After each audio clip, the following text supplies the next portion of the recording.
Nagsalita na ang aktres na si Liza Soberano sa tunay na rason ng kanyang pag-alis sa dating agency niya sa Careless Music.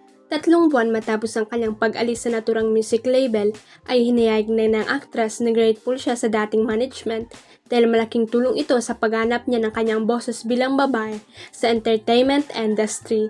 Ngunit pag-amin ni Liza, ang kanya talagang layunin kung bakit sumali sa Careless ay gumawa ng sarili niyang team at para explore ang kanyang international opportunities. Sa kanyang naging interview sa Preview Magazine, ipinaliwanag ng dalaga na ang focus rin kasi talaga ng Careless ay music. Careless focus has always been on music. The goal was always to build my own team and gradually shift to more international opportunities, she said. Through James Reid and Jeff O, was able to find my voice as a woman in entertainment and grow as an artist and entrepreneur in ways I could never imagine, saad ni Liza.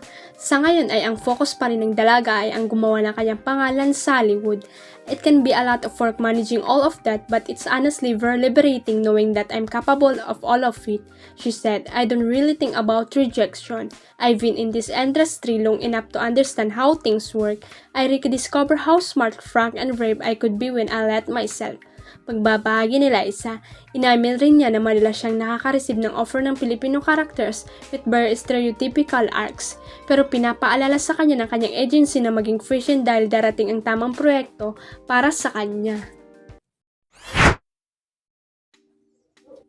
Punong-puno ng pagmamahal ang naging birthday greeting ng aktres na si Carla Abiliana para sa kanyang kasamahan sa widow's war na si Bea Alonzo. Sa kanyang Instagram account ay ibinahagi nito ang kanilang mga photos together kalakip ang kanyang pagbati sa dalaga.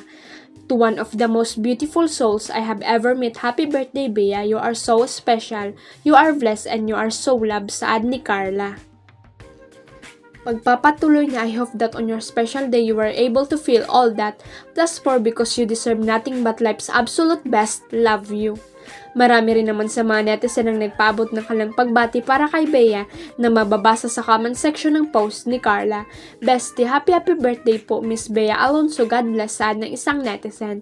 Comment naman ng isa at talagang hinintay ni Miss Carla Angelina mag 12 AM para mag-post ng greeting kay Miss Bea Alonzo. What a nice friendship, love you both. Happy birthday Bea, ang dalawang magagandang artista na hinahangaan ko, ang galing nyo pareha sa widow's war.